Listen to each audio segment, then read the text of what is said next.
এটা হইতেছে একদম বুকের ইয়ে লাগছে যে আমার গাড়ি একজন প্রাইম মিনিস্টার চালাইছে। আমি কখনো ভাবি নাই যে উনি এটা চালাবে। বসার পর আমি মনে করেন একটু অবাক হয়ে গেছি কি হইতেছে। উনি যখন একটা রাউন্ড দিল তখন আমার জিনিসটা মাথায় খেলছে যে আয় হায়, চালানো ঠিক ছিল এবং এটা কিছু হয় নাই। চালানোর পর্যন্ত এটা এখন পর্যন্ত ঠিক আছে, এটা চালায় বাসায় যাওয়া যাবে, গাড়িটার কিছু হয় নাই। তার মানে এটা আমার একটা সাকসেসফুল প্রজেক্ট। স্যার যখন চালাইছে তখন আমার অনুভূতি এটা বলে বোঝানো যাবে না, এটা কখনোই বলে বোঝানো যাবে না। আমার নাম রিজওয়ান, আমি এইচএসসি 25-এর স্টুডেন্ট। এই বছর হচ্ছে আমি অ্যাডমিশন নিব ইউনিভার্সিটিতে। আমি যেটার উপরে বসে আছি এটাকে হচ্ছে গো কার্ট বলে। গাড়ি, রিক্সা, বাইক এগুলো যেরকম একটা সেগমেন্ট, গো কার্ট হচ্ছে আলাদা একটা আরেকটা সেগমেন্ট। তো এই সেগমেন্টটা আমি বানাইছি কারণ এই জিনিসটা বিদেশে খুবই কমন, বাংলাদেশে না হয় এটা প্রথমবার হইলো, কিন্তু বিদেশে এই জিনিসটা অনেকেই ট্রাই করে, অনেকেই অনেকভাবে বানানো হয়ে গেছে। আর এটা বানানোর মূল কারণ হইতেছে এটা বানানো সহজ ছিল আর এটা বাজেট ফ্রেন্ডলি ছিল। এর আগে আমি ছোটোখাটো রোবট বানাইছি, সায়েন্স ফেয়ারে অ্যাওয়ার্ড আছে। আরও টুকিটাকি জিনিস করা হয়েছে। তারপরে বেশ কিছু ড্রোনও বানানো হয়েছে, ড্রোন বানায় অ্যাক্সিডেন্ট করে সেই ড্রোন ভাঙাও হয়েছে। তো এইটার বানানোর মেন রিজন হচ্ছে আমার একটা বাইক আছে, এখন আমার একটা গাড়ি না হইলে তো হয় না। গাড়ি কেনার যেহেতু টাকা নাই সেহেতু একটা গাড়ি বানানো যায়। আর গাড়ি যেহেতু বানাইতে গেলাম তখন দেখলাম 4-5 লাখ টাকা ওইখানেও লাগতেছে, তো গাড়ি না বানায় একটা গোকার্ট বানাইছি। এখানে আপনার সবচেয়ে দামি যে জিনিসগুলো সেগুলো হচ্ছে এই টিউবলেস টায়ারগুলো, ট্র্যাক টায়ার, এগুলো গোকার্টের জন্যই বানানো হয়েছে। আর এখানে আহামরি তেমন কিছু রকেট সায়েন্স নাই, খুবই সিম্পল। লোহার ফ্রেম, ব্রেক, অ্যাক্সিলারেটর, ইঞ্জিন সবই মনে করেন প্লাগ অ্যান্ড প্লে। আমার জাস্ট ফ্রেমটা ডিজাইন করে নিজের মতো বানানো লাগছে।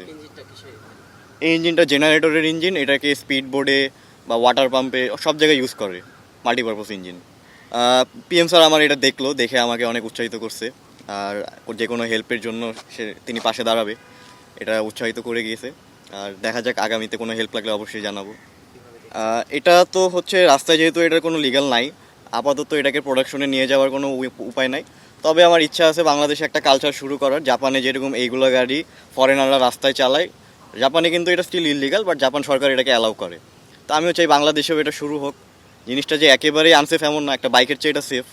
আর সিট বেল্ট, হেলমেট আছে। আর আনসেফ হওয়ার মতো এটা কিছু না, একটা গাড়ি আর এটা সেমই জিনিস। আমার পরিবারে বাবা, মা, ছোট ভাই, ছোট বোন আছে, আমি সবচেয়ে বড়। বাবা সরকারি চাকরি করে, মা হাউসওয়াইফ, আর বাকি দুজন ছোট। এটার ইন্সপাইরেশন হচ্ছে ছোটোবেলায় একটা গাড়ি বানানোর চেষ্টা করছিলাম, তো সেটা হইতেছে যারা ওই যে ভিক্ষা করে রাস্তায় বেয়ারিংয়ের গাড়ি, ওইরকম একটা আউটপুট বের হয়েছে। ওইটা ড্রিল মেশিন দিয়ে অপারেটেড ছিল, তো এটা সাকসেস হয় নাই। এরপরে যখন বড় হইলাম, টাকা পয়সা কামানো শুরু করলাম, তখন দেখলাম যে এরকম কিছু বানাতে বেশি কিছু টাকা যাবে না, অল্প কিছু টাকা যদি যায়ও যাক, এই টাকা আবার কামানো যাবে। তখন এটার পিছিয়ে ইনভেস্ট করলাম। অ্যান্ড এটা যতক্ষণ না রাস্তায় চলছে এর আগ পর্যন্ত এটা আমি ফেল প্রজেক্ট হিসেবেই আগাইছি। রাস্তায় এটা নিয়ে বের হই এবং এটা বাসা থেকে এই পর্যন্ত চালাই আসা হয়েছে।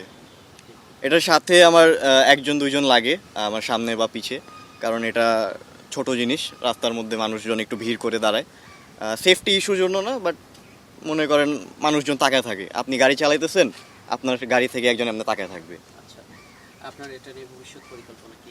ভবিষ্যৎ পরিকল্পনা এগুলাকে প্রোডাকশনে নিতে চাওয়ার ইচ্ছা আছে, তবে এগুলা না, একটা প্রপার বাগি পাওয়া যায়, বিদেশে চলে বাগি, বড় বড় চাকার সাসপেনশন গাড়ি, এসিও আছে ওটার মধ্যে। আমি চাই সেগুলো রাস্তায় নামায় ওটা লিগালাইজ করার। আমি যেরকম পরীক্ষার পরে বেকার বসেছিলাম, মানুষজন হইতেছে বেকার বসে থাকে না থেকে কিছু একটা করা ভালো। যেমন আমার ধরেন ওয়েবসাইটের আমার স্কিল আছে, আমি ওয়েবসাইট বানাইছি। এই গ্যাপ যে ছুটির পরে যে টাইমটা, এই টাইমে আমি ওয়েবসাইট বানাইছি, চাকরি করছি, ইন্টার্নশিপ করছি, পাশাপাশি এটা বানাইছি। ঘুরি নাই এমন না, আমিও ঘুরছি, কিন্তু পাশাপাশি সবই করে গেছি। আপনার সাথে আমার বেশি কথা হয়েছে, নামটা জানি না। আতিকুর রহমান রুমন স্যার আমাকে অনেক হেল্প করছে এই পর্যন্ত আসা পর্যন্ত। উনি আমাকে কন্টিনিউয়াস আমার সাথে কলেজ ছিল এবং কিভাবে কি করা লাগবে সব উনি গাইড করছে। হ্যাঁ, ওনার যোগাযোগের মাধ্যমে আমি একটা উৎসাহ পাইছি যে এখানে যাওয়া যায়, জিনিসটা সেফ, এবং গেলে তেমন আহামরি আমার প্যারা খাওয়া লাগবে না, যেহেতু প্রধানমন্ত্রী কার্যালয় এবং তারেক রহমান স্যার আমাদের খুবই ভালো একজন মানুষ। হ্যাঁ, স্যারের প্রতি কৃতজ্ঞতা আমার আরও বেড়ে গেছে যখন উনি দেখছে যে এটা উনি চালাইছে, এটা হইতেছে একদম বুকের ইয়ে লাগছে যে আমার গাড়ি একজন প্রাইম মিনিস্টার চালাইছে। তো এটাই। আমি কখনো ভাবি নাই যে উনি এটা চালাবে। বসার পর আমি মনে করেন একটু অবাক হয়ে গেছি কি হইতেছে। উনি যখন একটা রাউন্ড দিল তখন আমার জিনিসটা মাথায় খেলছে যে আয় হায়, চালানো ঠিক ছিল এবং এটা কিছু হয় নাই। চালানোর পর্যন্ত এটা এখন পর্যন্ত ঠিক আছে, এটা চালায় বাসায় যাওয়া যাবে, গাড়িটার কিছু হয় নাই। তার মানে এটা আমার একটা সাকসেসফুল প্রজেক্ট। স্যার যখন চালাইছে তখন আমার অনুভূতি এটা বলে বোঝানো যাবে না, এটা কখনোই বলে বোঝানো যাবে না।